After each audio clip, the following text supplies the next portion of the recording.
I ran up a check, I might do it again. Enemies close, had me thinking they're friends. 10 toes down, I'll be free until the end. Crib outside the city, I don't feel safe in my hands. Took so many years, I'm just waiting for the wins. I'm in debt to no one but the one who took my sins. I do it for real, there's no reason to pretend. If I do it once, I do it again. Add it up, bankroll, euro, peso, add it up, I'm just doing me, everything is on me, oh you matter what. Add it up, bankroll, euro, peso, add it up, I'm just doing me, everything is on me, oh you matter what. Add it up, told her if it's all me, everything is on me, gon' back it up. Matter what, told you I'ma do me, why you hating on me, it's not adding up. I do roll like a Mack truck, country heart, I might cop a farm and go act up. Lot of scars, I was cold-hearted, now I'm back up. Keep it real, I do this once a month, I don't rap much. I just take the money and go stack up. What up? I tell you, I got to talk to my boy. I like that little music there. He could have let that rock on for a minute, but what up? What's going on, Savannah? This is me, Julius Campbell, Ink to Ink, Incarceration to Incorporation. It is another Friday, and we welcome you back to the show. We've been missing you this week, but we have a wonderful show for you tonight. Why are we here? First of all, I just want to say, because we got some new listeners, we are here because we are changing the narrative. What do I mean when I say changing the narrative? So many people believe that when an individual, returning citizen that is, gets out of prison, that we are bound to automatically go back. And that's not the case. There are a lot of successful men and women who have went to prison and have stayed out. They are either successful relationally, educationally, organizationally, or occupationally, but they are successful. And what we want to do is we want to put out as many successful stories as we can to change that narrative. But we also provide a platform, a safe space for returning citizens, not only for returning citizens, but also for relatives of returning citizens, because we wasn't the only one to ride that bus, if you will, but also those who have resources for returning citizens. We have this platform for them as well, because if you hear a story, it will encourage you. It will empower you. Why? Because if you believe that they made it, then you know that you can make it also. And so that's why we are here every Friday on Ink to Ink, so that we can encourage you, so that we can educate you, and so that we can empower you. And tonight we have what I want to call resources. Tonight we're going to share and we're going to hear a story from Mediation Center, our partner, Keyshawn. He's going to tell us a little bit about himself and also what he does. So I just again want to say thank you. At this moment, before we start, would you hit that share button? Let somebody know that there is a podcast, a safe space for returning citizens to share their story.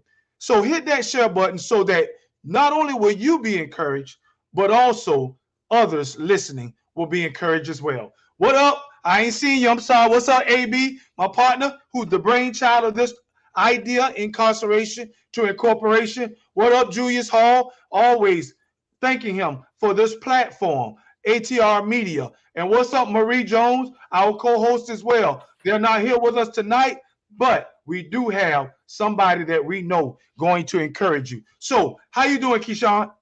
I'm doing good. How about yourself? I am doing wonderful.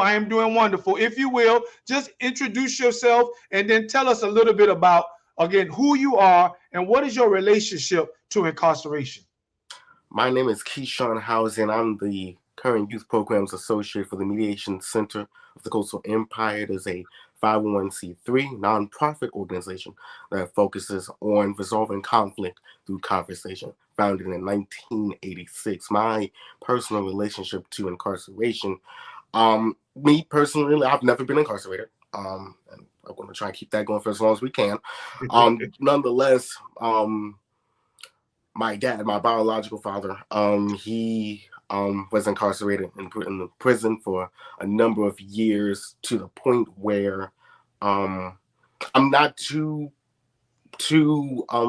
knowledgeable on the specifics. However, he was out of my life for a significant portion. I didn't meet him. I didn't know I didn't know my dad existed for real until I was like 10 or 11. And since then, I'm 24 now. We talk now. We're building that relationship. We're building that relationship. I am born and raised here in Savannah, Georgia. For those who went to Saul C. Johnson High School, that's the home team right there. And I'm also went to Georgia Southern University, history in Statesboro with a history degree and a minor in Africana studies. And I am the youth programs associate for the Mediation Center. And so I work in the field of youth programs, and I'm very excited to speak on the number of programs we have for not just youth, but for the community at large. Great, great. So what I'm going to do is I'm going to moderate you, but let me give a shout out. I see you, Linda McGrill. Good evening to you as well. I see you, Tisha Fulton, all the way from Las Vegas. I'm going to do better, best friend. I'm going to do better. I see you also. Shireen Anderson is watching as well. And what I want you to do is tell me a little bit more about the Mediation Center. Exactly what is it that you do?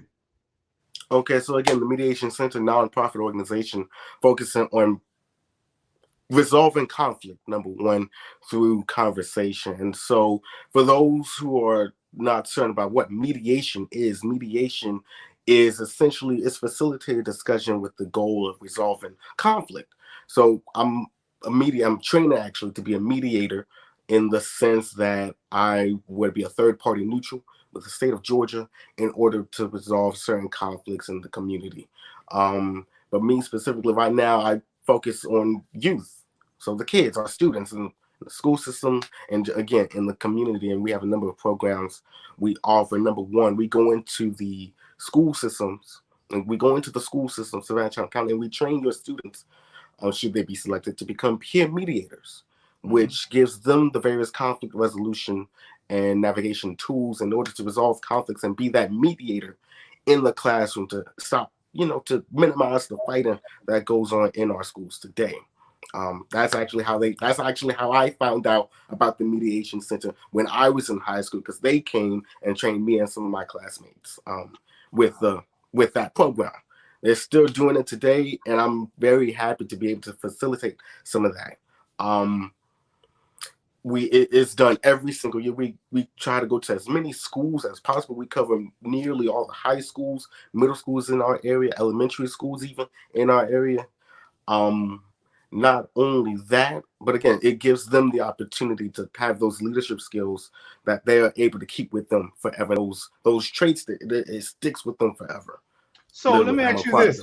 So I hear you saying that you have this program in the schools, but what about those parents that need assistance? Is the Mediation Center simply an entity that goes into an educated school, or do you give your attention to communities, neighborhoods, churches, or homes?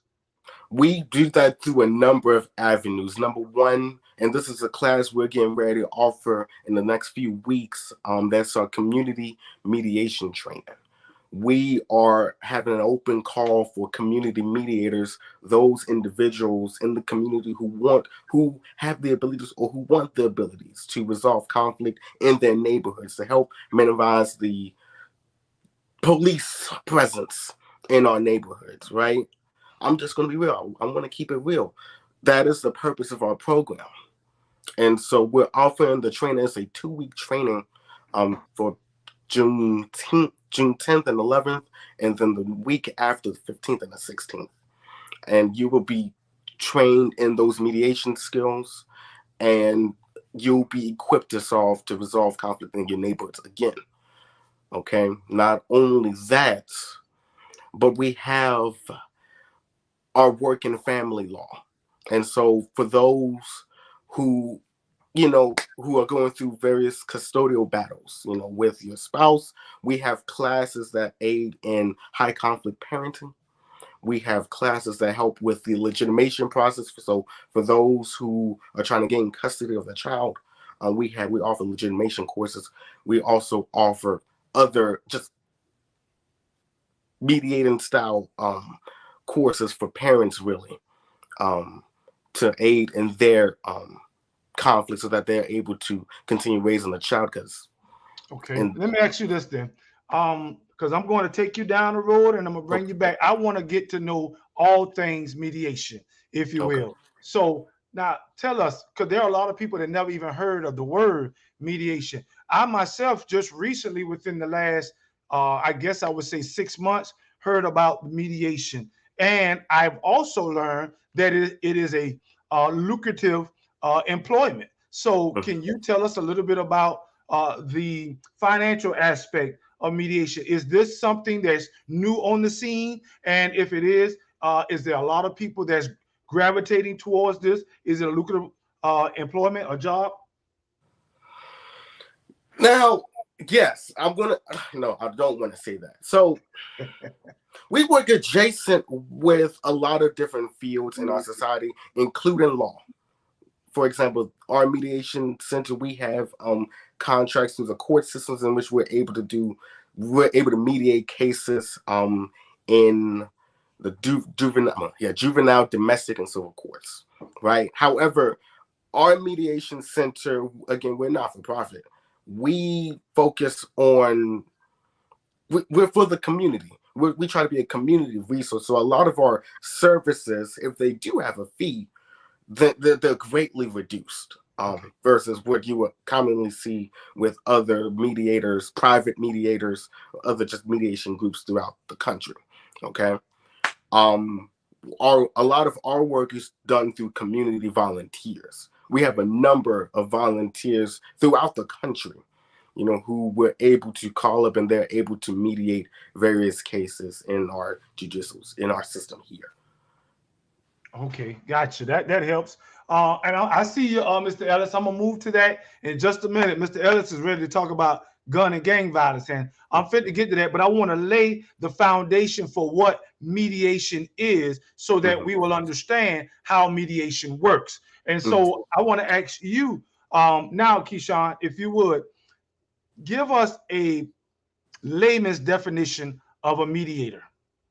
Mediator, someone who's a third party neutral, someone who is there to really facilitate discussion. Someone who's there to willingly facilitate a discussion. Now, do you see, and I asked that question for a reason, because I've seen the mediation technique work, because they are an objective party, as you just stated. And so that's why we named tonight Conversation or Conflict, or Conversation versus Conflict, because we've learned, both you and I, that mediating tends to avoid or hinder the conflict, right? Do you see the mediation technique working in our communities and neighborhoods? I see it on a daily basis. So I want to speak on one of our other programs very quickly, restorative conferencing. Okay. And that's a youth program we have in which all of the parties involved in the conflict. So let's just say, let's go back in time for a little bit. Let's say we were back in school, right? Let's say we were back in school. Let's say we got in a fight. Right now, you know how back in the day where they would suspend us, right? They just OSS, out of school forever. Well, now there's a virtual diversion program, whereas before you get suspended, you'll be put in that program. It wouldn't be on your record as a suspension. However, you would be taken out of the school system for a little bit. You'll be placed in virtual learning. Then before you come back to school, it's believed that once the fight happens, that's it. That's not necessarily the case. Before you go back to school in that environment in which the fight started, you come back, you bring everyone who was involved, the children, the parents, any of the community members, and y'all sit everyone down in that conversation, in that circle. Everyone gets to speak on the situation. Everyone gets to speak on how it affected them, how it made them felt. And then they come together, they build the resolution themselves. They build it themselves. And you're more likely to stick with something that you built yourself. It's your own baby, right? And so that's what we offer with our youth in the school system, in the juvenile system, in the juvenile court system as well. And we have seen great results. Of course, I can't speak on it because they're all confidential. That's another big thing. A lot of our mediations are confidential. You literally everyone in that space, that what stays in that space, what's spoken about in that space, stays in that space, and it does not get out. Okay, and that's another big thing. Called community conferencing. No, that's restorative conferencing and community conferencing as well. Yes, we can. The restorative conferencing piece can be utilized community wide. Community wide, gotcha. It can be utilized community wide of any age group. Now I want you to speak to that because we're moving to the juvenile.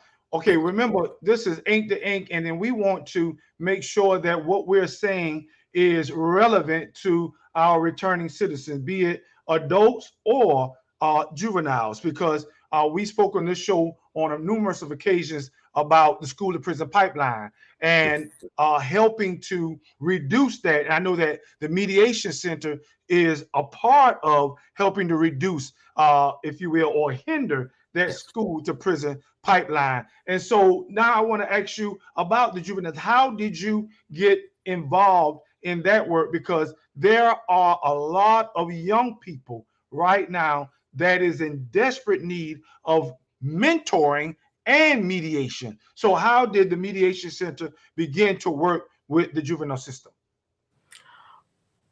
You know, honestly, there was an obvious need in the community that, you know, we could offer these services to the youth, and we could offer these services to those in the juvenile court system, to those who society has already said, okay, you know what, you've done bad, we're going to punish you for life. This is another way out. Let me tell you something. When we have our juvenile court mediations, it is literally, when the opportunity arises, it is that stopgap. Y'all have that mediation. Y'all speak about the issues. Y'all come up with the solutions, and it doesn't have to go before a judge. If it's done right, you don't have to go before a judge, and the judge usually has the say, so has the power in deciding the fate, in deciding your fate, in deciding the child's fate. With the mediation, it moves that power away from the judge to the people again, to the kids. I like that. I like that. How did we get started? I just started at the center just a few months ago. I can't give you all of that information. Because I just don't know. I'm not going to tell you something that I don't know. Okay. But that is the work. That is what our work involves right now with the court system. We go through the process of pre-work. Before we even have the conference, we as the mediators, we have to do some background work.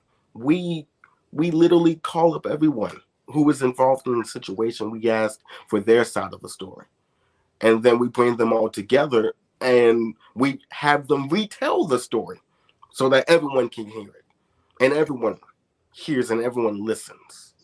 Gotcha. All right. So you reached out to me, and we talked a couple of weeks ago about possibly working together. Those who are returning citizens, tell me, what is it that you want from that community? Those who have been down that road with shared experiences. How can there be a collaboration, if you will, between those of us that have been incarcerated and the Mediation Center? People have the belief that once you're in that system, you know, that's it, you ruined your entire life. In some instances that I've personally seen, it's literally like it is a pause, somewhat of a saving grace. And after your time, you can come and you can involve yourself with the community, with the perspective of being in that situation, so you can tell the next generation coming up that they don't have to go down that road. They can choose a new path. They can choose a different path. And with our work, we need volunteers. We need volunteers. And so a lot of our volunteer opportunities, they involve working with the kids, you know, being, you know, direct with them. And you're giving them, you're learning yourself, because you always learn for the kids, but you're giving them those tools those tools, those resources to be mediators, to help resolve conflict, not with just others, but even within themselves. Right. And I can literally go all day about the many opportunities that we have. Again, you can become mediators yourselves. You can become community mediators. You can potentially even become civil or domestic mediators with the court system. And with your perspective, you're just there to facilitate discussion. You are able to give your perspective, to give the other people, to those disputants, you can give them something to think about. You can have them see things in a different light, and you can help bring about resolutions. You can help bring about positive change in that way. It's just a conversation.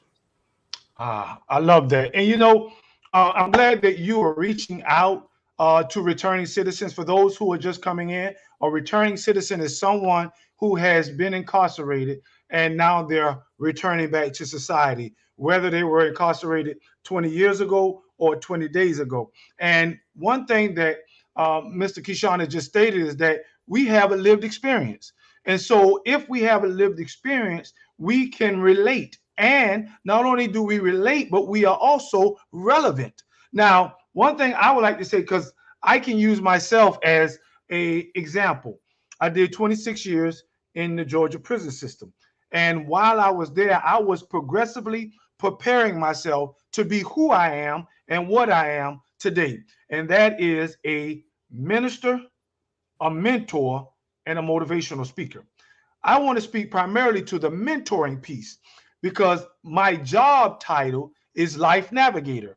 I literally now help young men navigate throughout the difficulties of life. And I was hired to do that because of my lived experience, because of my past, if you will. And that's just a blessing that blows your mind anyway, because in the society that we live in today, many returning citizens are being rejected employment because of their past. But I was granted employment because of one reason, because of my past. And I'm so grateful. And so now I use that to be able to do what Keyshawn is talking about. So I too want to encourage you, returning citizen. And Keyshawn, I want you to speak directly to them in a moment. But first, I want to encourage our returning citizens that listen, you too can use your experience to be a help to someone.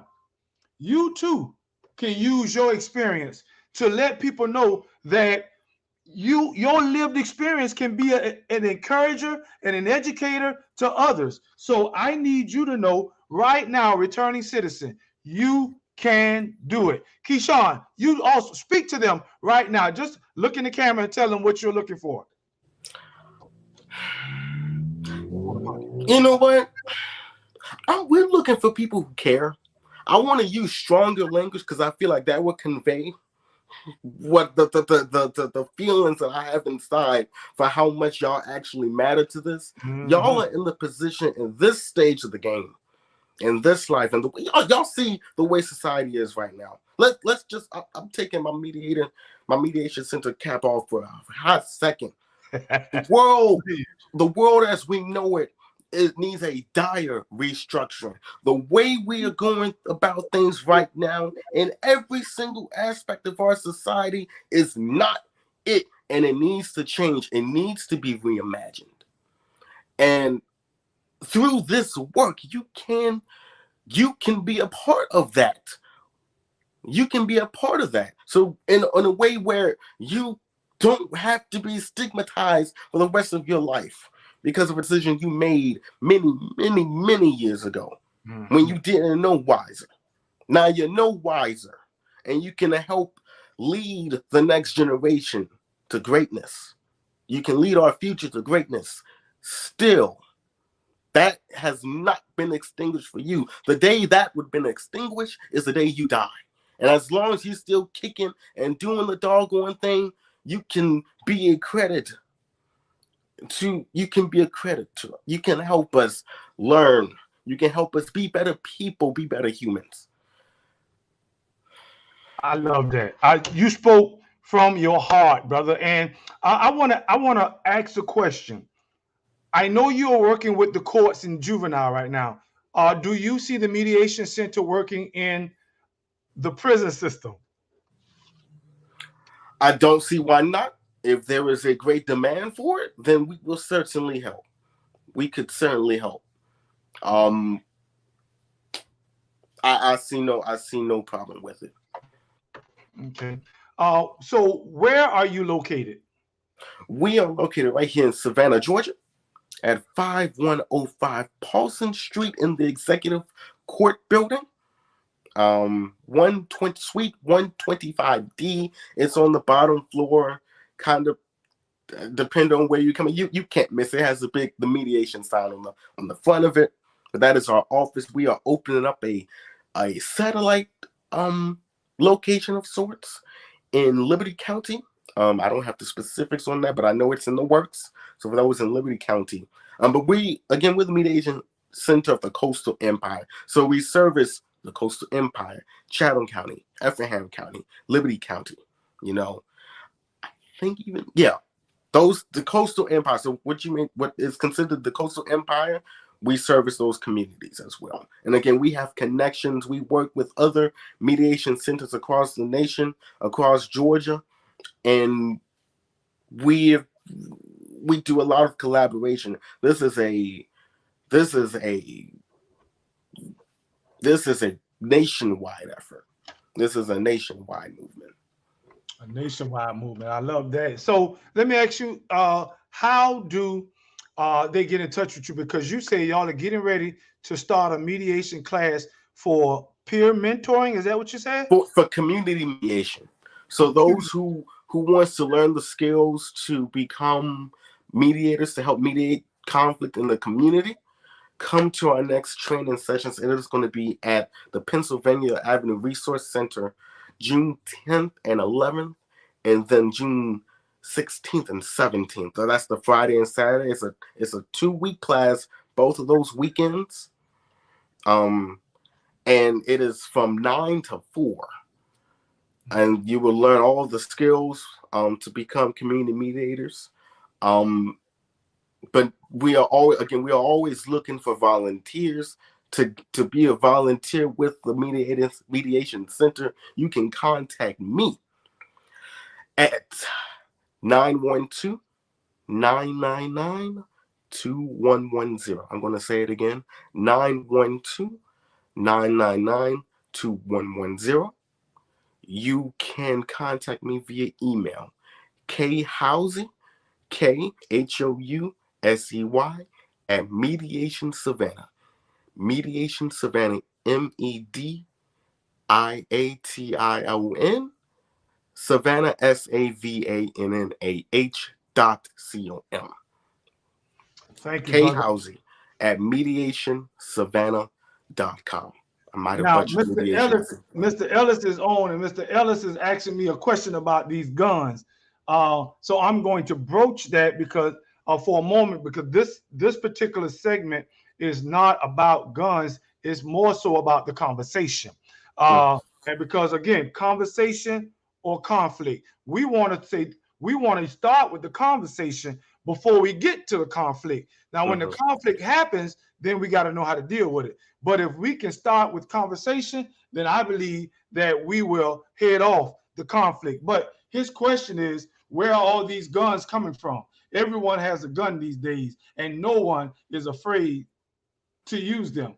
I guess what I'm going to ask you, because what I like to do is I like to acknowledge our listeners. Do you see how the Mediation Center can play a role in hindering or stopping or preventing gun and gang violence? We're trying to work on it now. We're having a number of community conversations. We're having a number of community conversations, especially involving our youth. It's a series we have launched, literally called Youth Community Conversations, and we've been inviting high school students, and then city leaders, community leaders, to listen to these students. Because I remember in high school, for example, that's when I first started having my interest in politics. And me and my classmates, we would have these discussions in class. And remember, you know how CNN always has like a poll, and CNN polls this many people voted for this once this thing in action. We said to ourselves, why they never ask us? Now, mind you, we're like 16, 17, 15. We're in the next couple of years, we're the next voting generation, right? We're the next big voting block. Why they never ask us about the issues that affect our community? And so that's what we're here to do now. We've hosted conversations on what it is to be a global citizen. We're getting ready to launch a conversation on homelessness in Savannah. That's going to be on June 16th at 5 o'clock via Zoom. You can register at the Mediation Center website. Again, and we're going to launch another youth community conversation regarding education here in Savannah. Again, inviting those school officials, city leaders, students, really. We want the students. We want to hear your voice. And, what do y'all think of the state of the world? What do y'all think of Savannah? And what can be done to improve it? And that's why we want those city leaders there. Because they always say that the youth is the future. If the youth is the future and these are their concerns, listen to them, put them into action, put them into policy, and you can have these people remain in Savannah in a city and an environment they want to live in, they want to thrive in. And over time, that's the type of action, that's the type of work that will help lessen the violence on the streets. Good luck with that. I know that there are multiple people trying to do what you're trying to do. I think, wasn't it not long ago they took a group of kids to the Capitol to speak, and I believe they wouldn't allow the children to speak. I think I don't know what's going on, but I love that idea. I love the idea. If the children are our future, then their voices should be heard. Love that idea. And whatever we can do here at Ink to Ink to help you with that platform, by all means, please let us know. We will definitely do that for you. I just want to ask you another question, because we are returning citizens, OAA. I have a nonprofit, myself and Marie Jones, along with a few other of us. We have an organization called OAA Savannah, Offender Alumni Association. And what we do is we are a group of returning citizens, an alumni, if you will, and we provide a safe space for men and women to share their stories. We also help men and women look for employment and as many other areas as we can. We want to make sure that their transition back into society is a smooth transition. So what we do at OAA is we provide that space, and I hope that you would allow us to be a part of your mediation program whenever you need one of us to come and share our experience. We offer that assistance to you anytime you need us, because we say this often. We might have started out wrong, but look at where we are now. We are finishing strong. Every one of us, we have a powerful, positive story, and we want to give it to you when you are needing it. And thank you. Mm-hmm. No, thank you. No, we appreciate that, because it is true. Everything you just said out your mouth is true, and we are happy. We are happy to take all the help. Thank you. We appreciate that. No problem. So listen, as we get ready to turn the corner, I want you to speak to my audience one last time. When I say audience, there are three types of audiences. Number one, you have those that are still incarcerated, especially in Jessup. There is a radio station that goes into the jail and prison. But we also have another audience. We have those returning citizens who have come home, and that now they are thriving, surviving, and they are positive and productive. But you have a third audience as well, and that's the community like yourself that has never been incarcerated, but they are quote unquote ignorant to that world. And now we want to try to educate them on that world, but also to help them to be receptive of the citizens that are returning. So, if you would you speak a word of encouragement to whichever audience you desire, or all three? Speak a word of encouragement, but also one last time a word of education or edification to let them know that there is a place where they can assist you. We here at the Mediation Center, we are here for the community. It's literally in the title. It's a community mediation center, and we are here to solve conflict. Any issues that you have with other people, especially in the workplace, in the community, please come to us, and we can help resolve it. Even when you think you can't talk no more, we can help you continue that conversation. I want to say this specifically to the audience who are listening now, who are going to listen to this, who are incarcerated, because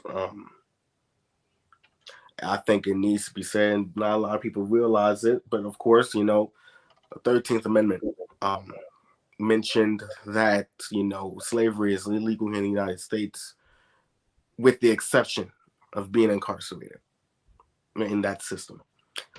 You are not a slave. You are human. You are human. You never stop being human, no matter what society, no matter what group of people want to say you're not. You're still human. You have feelings. You have emotions, a wide variety of them. Maintain your humanity. And that part's for everyone. Maintain your humanity. You're human first, right? Now I want to say this to those who have never been incarcerated, and for those who are free, free and out of the system, formerly incarcerated.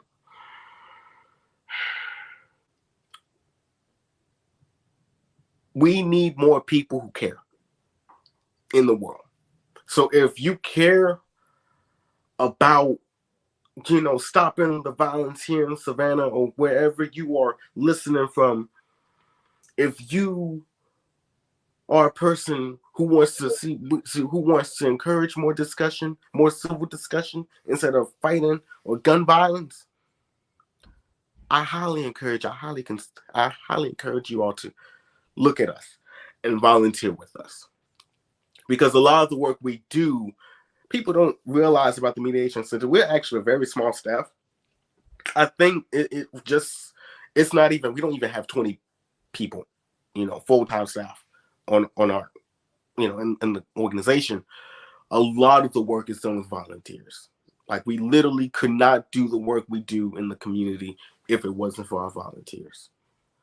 And we treat our volunteers very nice. We treat them with respect.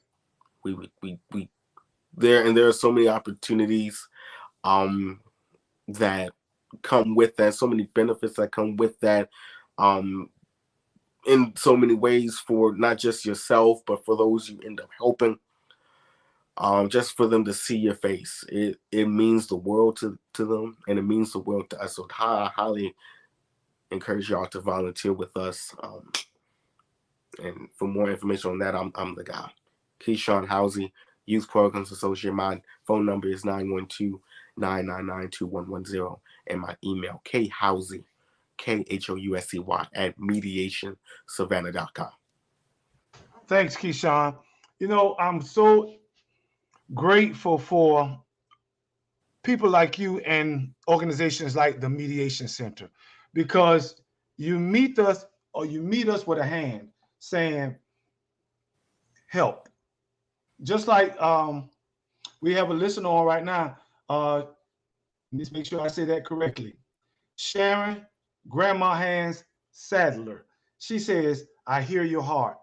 And yeah, I hear your heart. And I just want you to know that I hear it as well. Thank you for that opportunity to be a part of something that changes the narrative. A returning citizen coming home, helping his community to heal. Conversations versus conflicts.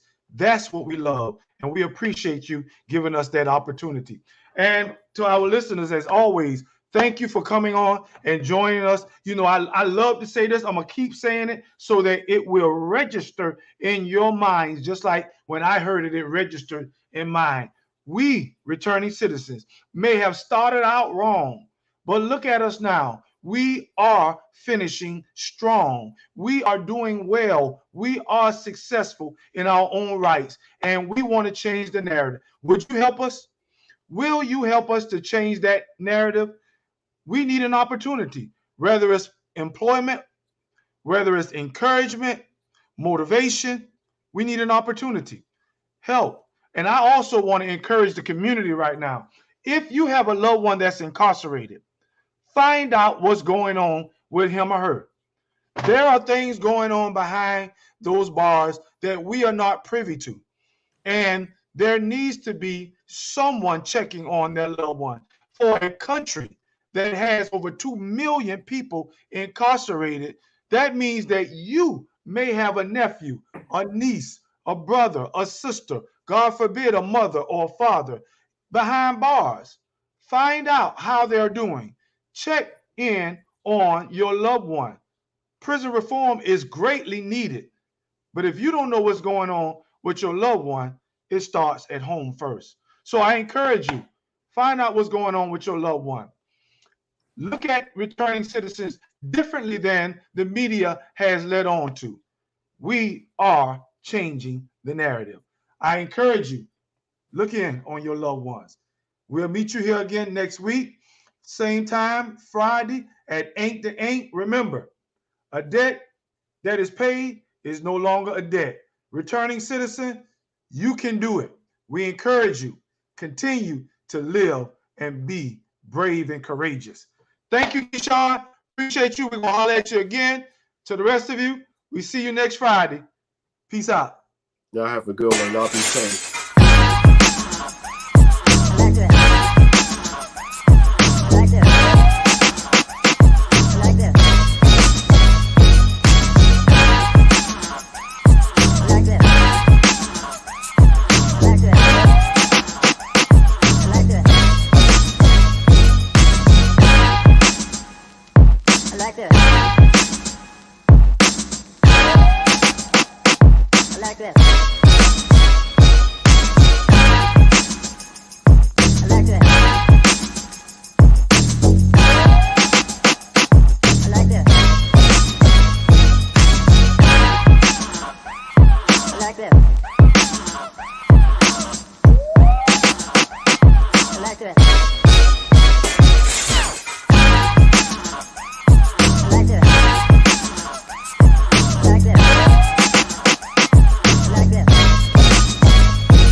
like this.